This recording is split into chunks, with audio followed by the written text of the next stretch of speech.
Assalamualaikum warahmatullahi wabarakatuh. Salam pencerahan. Apa kabar pemirsa TVmu dimanapun Anda berada? Berita TVmu kembali hadir untuk Anda dengan sejumlah informasi cerdas dan mencerahkan. Bersama saya Rion Monza, inilah berita TVmu selengkapnya.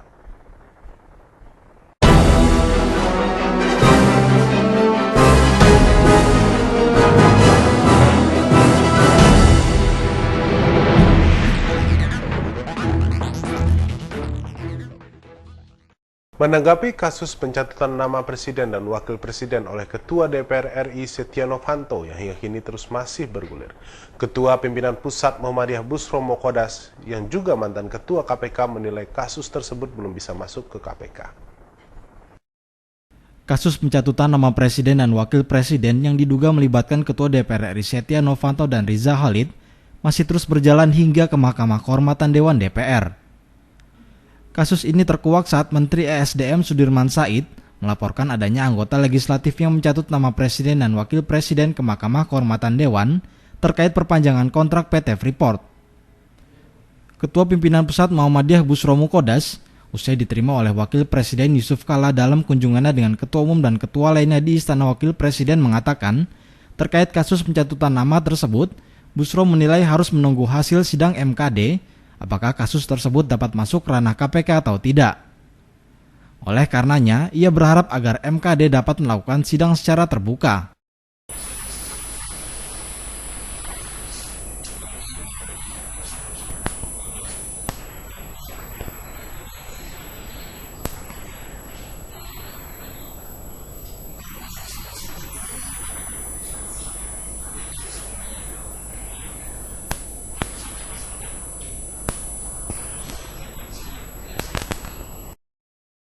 Busro juga menegaskan, MKD harus menunjukkan legitimasinya dalam menggali permasalahan kode etik Dewan, agar jangan ada lagi permasalahan ke depan yang dapat mencederai bangsa.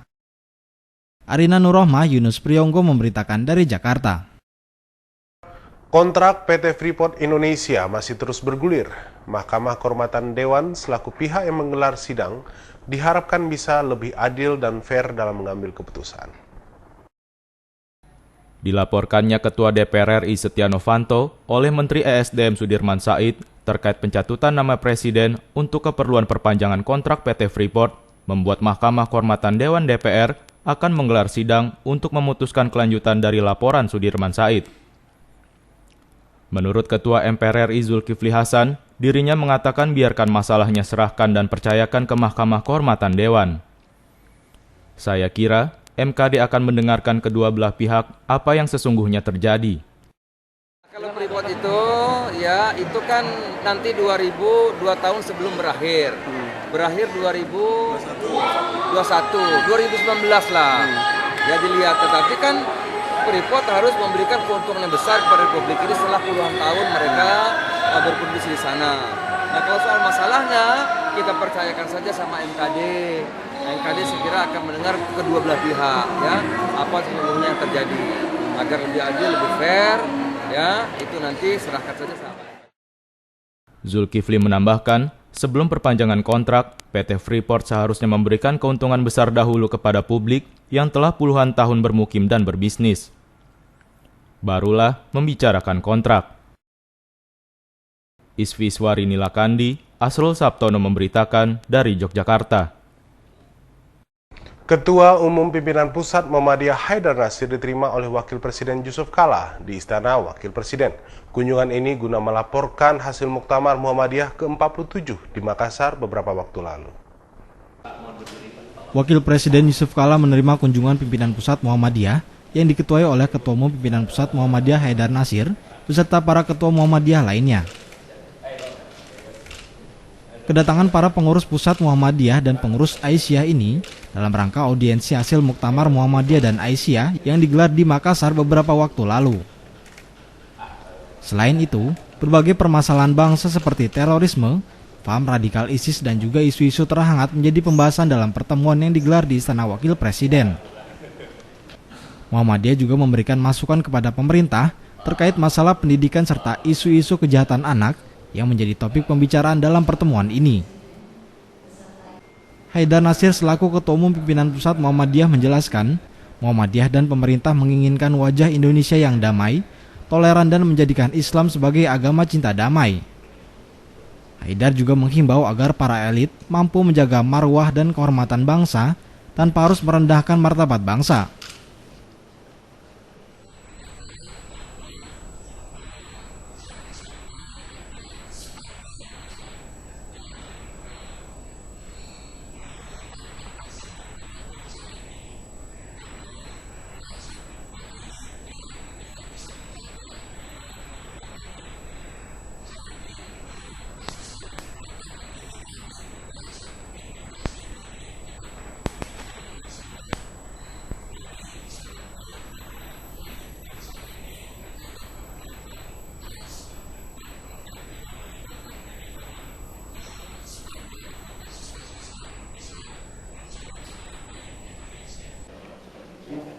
Muhammadiyah juga menegaskan elit-elit politik yang telah melanggar kepatutan sudah selayaknya mundur dari jabatannya yang telah mencoreng nama bangsa.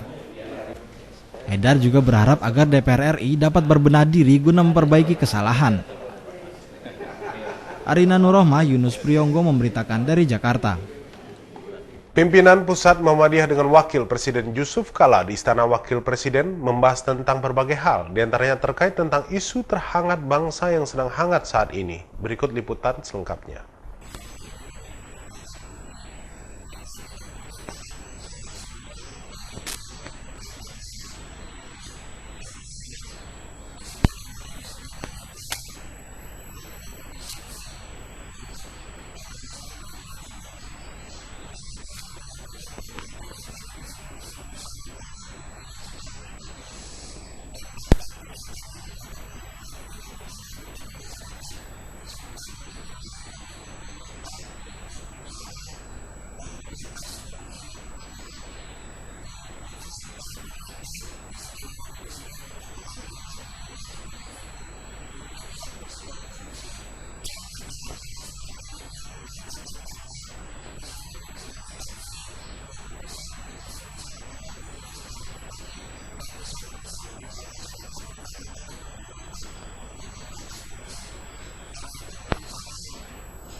Tipikor memvonis anggota DPR fraksi PDI Perjuangan.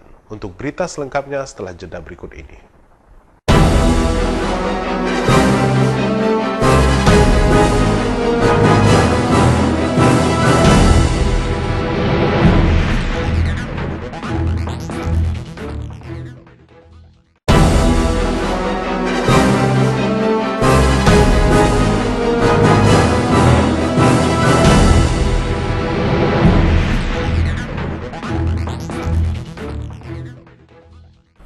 Pengadilan Tindak Pidana Korupsi atau Tipikor memvonis anggota DPR periode 2014-2019 asal fraksi PDI Perjuangan Adriansah 3 tahun penjara dan denda 100 juta rupiah subsidiar 1 bulan kurungan. Adriansah terbukti menerima uang 1 miliar rupiah dan 100 pecahan uang dolar dari pengusaha sebagai imbal jasa atas pengurusan perizinan usaha. Majelis Hakim Pengadilan Tindak Pidana Korupsi dalam putusannya menyatakan mantan Bupati Kalimantan Selatan Adriansyah terbukti telah menerima uang hasil tindak pidana korupsi terkait pengurusan perizinan usaha pertambangan. Dalam kasus ini, pengusaha tersebut memiliki kepentingan berhubungan dengan terdakwa Adriansyah saat menjabat Bupati Tanah Laut Kalimantan Selatan. Saat itu KPK mengetahui bahwa terdakwa membantu menyelesaikan sengketa lokasi pertambangan di Kalimantan Selatan. Oleh karenanya, Majelis Hakim yang diketuai Tito Suhut memvonis terdakwa Adriansyah 3 tahun penjara dan denda 100 juta rupiah subsidiar 1 bulan kurungan. Pembelaan yaitu sebagaimana disebutkan terlapor dalam dasar pemeriksaan perkara ini, Adriansyah dengan pidana penjara selama 3 tahun dan terdakwa tersebut membayar denda sebesar 100 juta rupiah. Meskipun terdakwa divonis 3 tahun penjara dan denda 100 juta rupiah subsidiar 1 bulan kurungan, namun terdakwa menerima dengan alasan dakwaannya sudah diakuinya selama persidangan. Kesalahan sebagaimana diungkapkan oleh terdakwa sendiri pada saat pembelaan pribadi. Jadi itu pikiran kami yang mendasari bahwa kami menerima putusan majelis hakim. Kami menerima putusan majelis hakim karena terdakwa pada saat pembelaan pribadi sudah menyatakan penyesalan, maka apapun yang diputuskan oleh majelis hakim kami menerima. Itu aja. Jadi dasar kami setelah konsultasi kami sesuaikan dengan pembelaan pribadi dari terdakwa yang telah menyesali adanya perbuatan itu. Ya, oke. Itu aja. Jaksa masih pikir-pikir Pak untuk persiapan gimana Pak? Ya kami kalau memang jaksa pikir-pikir dan mau banding ya kita mengajukan kontra memori banding. Jika jaksa banding. Kami harapkan bahwa ini sudah putusan yang kami pikir sudah adil dan ideal dalam perkara ini. Putusan 3 tahun penjara dan denda 100 juta rupiah subsidiar 1 bulan kurungan tidak membuat jaksa penuntut umum KPK ini menyetujuinya. Para jaksa ini mengaku pikir-pikir dalam putusan majelis hakim, sebab sebelumnya JPU KPK ini menuntut terdakwa dengan pidana 5 tahun penjara. Deddy Musoni memberitakan dari Jakarta. Usai menjalani pemeriksaan oleh penyidik Komisi Pemberantasan Korupsi atau KPK selama 10 jam, anggota DPRD Sumatera Utara dari Partai Amanat Nasional Kamaludin Harahap akhirnya resmi ditahan KPK di Rutan Polres Jakarta Timur Senin malam. Komisi Pemberantasan Korupsi rupanya masih terus gencar melakukan pengembangan penyidikan atas kasus dugaan suap terhadap sejumlah anggota DPRD Sumut yang dilakukan oleh Gubernur nonaktif Gatot Pujo-Nugroho guna membatalkan hak interpelasi. Meski telah menahan 4 orang pimpinan DPRD Sumatera Utara, KPK kembali menahan 1 orang anggota DPRD Sumut Kamaludin Harahap ke Rutan Polres Jakarta Timur usai menjalani pemeriksaan selama 10 jam lebih. Sementara itu pihak KPK melalui PLT Kabiro Humas Yayuk Andrianti melalui pesan singkatnya menyampaikan kepada para wartawan soal penahanan Kamaludin Harahap. Menurut Yayuk, guna kepentingan penyidikan, tersangka Kamaludin akan dititipkan di Rutan Polres Jakarta Timur untuk 20 hari ke depan.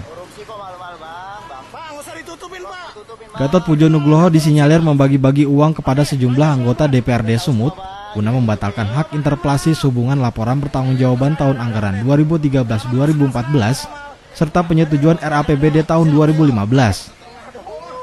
Terkait kasus suap hak interpelasi tersebut, KPK baru menetapkan 5 orang tersangka dari 107 anggota DPRD dan mantan anggota DPRD Sumatera Utara yang sempat diperiksa KPK baik di gedung KPK Jakarta maupun di Makobrimob Polda Sumatera Utara. Deddy Musoni memberitakan dari Jakarta. Pimpinan Pusat Muhammadiyah menghimbau agar pemilihan umum kepala daerah serentak Desember mendatang berlangsung jujur, adil, dan bermartabat. Pimpinan Pusat Muhammadiyah pun akan berkoordinasi dengan basis-basis Muhammadiyah di wilayah dan daerah agar menjamin pelaksanaan pilkada serentak ini berjalan dengan aman. Dalam siaran persnya, pimpinan Pusat Muhammadiyah menyatakan mendukung pemilu kada, asalkan para penyelenggara pemilu kada bersikap netral, amanah, dan independen, agar dapat menghasilkan pemimpin daerah yang terbaik untuk kemajuan daerah. Selain itu, Muhammadiyah pun mengimbau kepada para calon kepala daerah dapat bersaing secara sehat dan tidak menggunakan politik uang, begitupun dengan masyarakatnya untuk dapat menggunakan hak pilihnya secara aktif, cerdas, dan bertanggung jawab, serta jangan terpengaruhi dengan politik uang. Ketua Umum Pimpinan Pusat Muhammadiyah Haidar Nasir menjelaskan, pimpinan Pusat Muhammadiyah akan melakukan konsolidasi nasional dengan para pimpinan wilayah Muhammadiyah agar memantau dan melakukan tindakan preventif untuk mengantisipasi adanya konflik dalam pemilu kada nanti. Wilayah dan daerah itu basis kita untuk proaktif memantau dan melakukan tindakan-tindakan preventif kalau dalam menghadapi pilkada ini yang pertama. Yang kedua juga kita nanti akan ada konsolidasi nasional itu dengan beberapa ketua pimpinan wilayah yang sudah terbentuk, yang ini juga diarahkan terutama untuk basis-basis yang luas itu, yang besar. Kemudian yang ketiga, kita juga membangun komunikasi dengan pihak pemerintah setempat gitu ya. Dan ini penting karena apapun pilkada ini kan areanya sudah area lokal ya, di samping yang nasional. Jadi 3 langkah ini kita tempuh. Karena itu juga kami mohon, saya yakin media massa juga sangat membantu proses pilkada yang tadi kami harapkan 5 hal tadi itu. Selain itu, Haidar pun menghimbau para kepala daerah terpilih nantinya untuk menjaga etika pejabat publik yang sedang menurun di mata masyarakat, sehingga diharapkan para pejabat daerah terpilih nanti tidak ada lagi yang melakukan tindakan kontroversi yang bermakna negatif. Noviani Nuraini, Trio Prasetyo memberitakan dari Jakarta. Pimpinan Pusat Muhammadiyah membuat pernyataan sikap terkait pemilihan umum kepala daerah atau pemilu kada yang akan digelar serentak pada Desember mendatang. Pernyataan sikap ini berisi dukungan dan himbauan kepada semua pihak dalam pelaksanaan pemilu kada nanti. Menjelang pelaksanaan pemilihan umum kepala daerah atau pemilu kada secara serentak pada 9 Desember 2015 mendatang, pimpinan Pusat Muhammadiyah membuat pernyataan sikap berisi himbauan dan dukungan kepada semua pihak dalam pelaksanaan pemilu kada nanti. Berikut pernyataan sikap pimpinan Pusat Muhammadiyah yang dibacakan langsung oleh Sekretaris Umum Pimpinan Pusat Muhammadiyah Abdul Muti. Pak Haidar, saya akan membacakan pernyataan pers pimpinan Pusat Muhammadiyah tentang pemilihan umum kepala daerah serentak. Bismillahirrahmanirrahim. Sehubungan dengan pelaksanaan pemilihan umum kepala daerah atau pemilu kada secara serentak pada tanggal 9 Desember 2015, pimpinan Pusat Muhammadiyah menyatakan: pertama, mendukung pelaksanaan pemilu kada serentak sebagai bagian dari proses demokrasi untuk memilih kepala daerah secara demokratis dan konstitusional.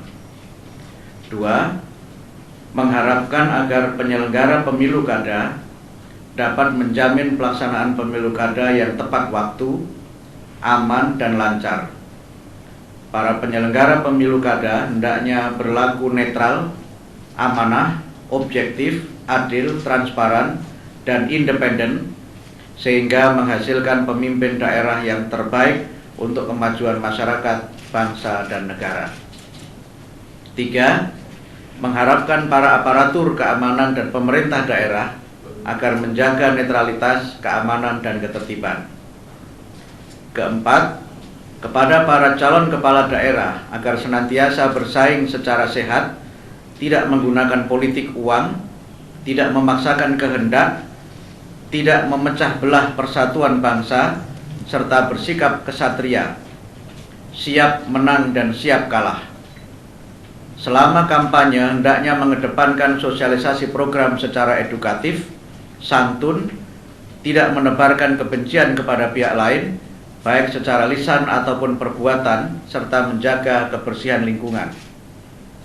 5. Kepada masyarakat yang memiliki hak pilih, hendaknya menggunakan hak politiknya secara aktif, cerdas, bertanggung jawab, mandiri, tidak terpengaruh politik uang, menjaga kerukunan dan persaudaraan, serta menghormati perbedaan pilihan sebagai konsekuensi dari proses demokrasi.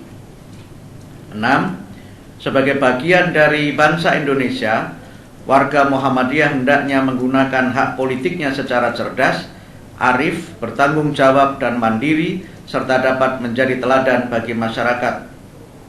Warga Muhammadiyah hendaknya tetap menjaga netralitas sesuai dengan khitah Muhammadiyah sebagai gerakan dakwah yang tidak terkait langsung dengan politik praktis kekuasaan. Demikian, Jakarta, 11 Safar 1437 Hijriah, bertepatan dengan 23 November 2015. Pimpinan Pusat Muhammadiyah, Ketua Umum Dr. Haji Haidar Nasir MSI, Sekretaris Umum Dr. Haji Abdul Muti MED. Noviani Nuraini, Trio Prasetyo memberitakan dari Jakarta. Universitas Muhammadiyah Jakarta atau UMJ menggelar Milad ke-60. Untuk berita selengkapnya setelah jeda berikut ini.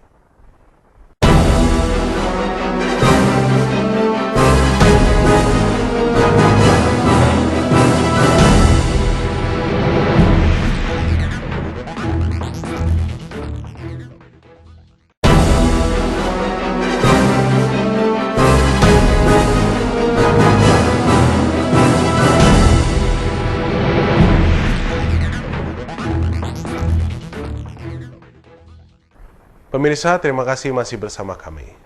Universitas Muhammadiyah Jakarta atau UMJ menggelar Milad ke-60, wisuda pasca sarjana ke-32, sarjana ke-36, dan diploma di Balai Sudirman, Jakarta. Wisuda kali ini menjadi wisuda terbesar UMJ dengan jumlah 1.651 wisudawan wisudawati. Wisuda Universitas Muhammadiyah Jakarta atau UMJ ini dalam rangka Milad ke-60 UMJ. Jumlah yang sangat besar dalam sejarah wisuda UMJ berjumlah 1.651 wisudawan wisudawati. Sampai saat ini, semua fakultas yang ada di UMJ sudah menunjukkan kemajuan-kemajuannya, misalnya Fakultas Ilmu Sosial dan Ilmu Politik yang menjadi menteri pada masanya. Rektor UMJ Saiful Bahri juga mengatakan, Fakultas Keperawatan menjadi studi internasional karena dibutuhkan di dunia internasional. Keunggulan setiap fakultas menjadi inspirasi yang menggelora yang berstandar baik.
Dalam wisuda UMJ ini, Ketua Majelis Pendidikan Tinggi Muhammadiyah Suyanto juga menyampaikan apresiasinya kepada UMJ, termasuk semangat para wisudawan wisudawati yang bekerja keras dan susah payah menuju lokasi wisuda. Rizky Nurul Ilmi, M. Surya Saputra memberitakan dari Jakarta.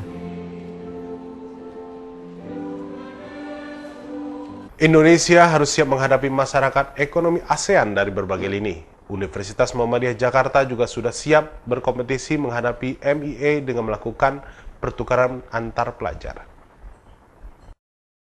Desember 2015 mendatang, tibalah pada Masyarakat Ekonomi ASEAN atau MEA 2015. Segala lini di Indonesia diharapkan mampu menghadapi dan berkompetensi dengan negara-negara lain di Asia. Begitu pula yang dikatakan Rektor UMJ Saiful Bahri dalam wisuda UMJ, dengan semua problem yang ada di Indonesia harus mampu dan siap menghadapi MEA 2015.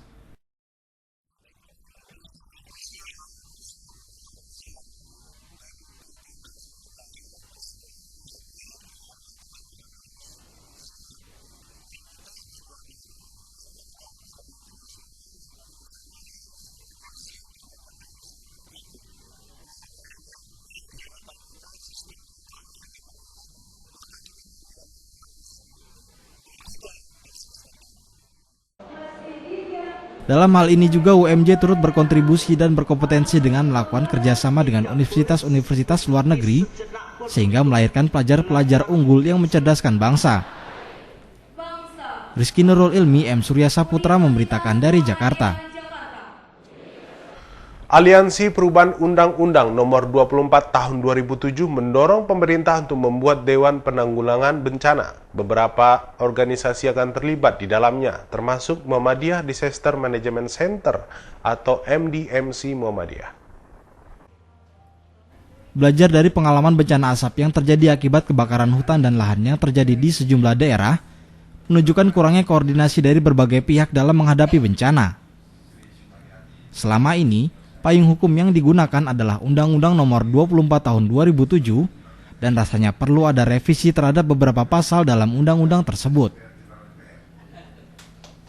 Syamsul Ardiansyah selaku Ketua Aliansi Masyarakat untuk Penguatan Undang-Undang Penanggulangan Bencana atau AMPU PB mengatakan, beberapa organisasi masyarakat yang termasuk dalam Aliansi Perubahan Undang-Undang Nomor 24 Tahun 2007 mendorong pemerintah untuk membuat Dewan Penanggulangan Bencana. Nantinya, Dewan Penanggulangan Bencana ini dipimpin langsung oleh Presiden dan anggotanya terdiri dari berbagai lembaga dan organisasi kemasyarakatan termasuk Muhammadiyah Disaster Management Center atau MDMC.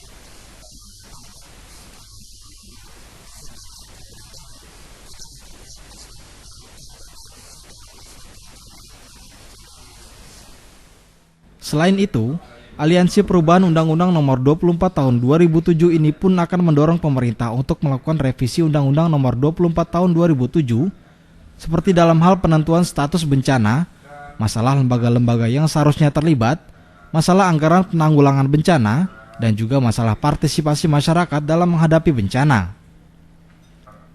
Noviani Nuraini, Trio Prasetyo memberitakan dari Jakarta. Indonesia baru saja mengikuti pelatihan penanggulangan bencana di Jepang.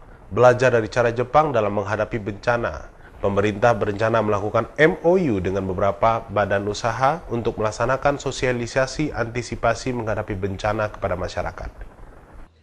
Pemerintah Indonesia baru saja mengikuti pelatihan penanggulangan bencana di Jepang. Pemerintah Indonesia berdecak kagum melihat bagaimana pemerintah Jepang sangat peduli akan penanggulangan bencana, di mana pemerintah Jepang sudah memperkirakan rawan bencana di tiap daerahnya dan memberikan sosialisasi kepada masyarakat dalam berbagai bentuk mengenai apa yang harus dilakukan ketika menghadapi bencana. Sekretariat Jenderal Platform Nasional, Tri Nirmalaningrum menginformasikan pemerintah berencana melakukan Memorandum of Understanding dengan beberapa badan usaha untuk melakukan sosialisasi kepada masyarakat untuk menghadapi bencana. Hal itu penting dilakukan sebab masyarakatlah yang mengalami hal itu pertama kali.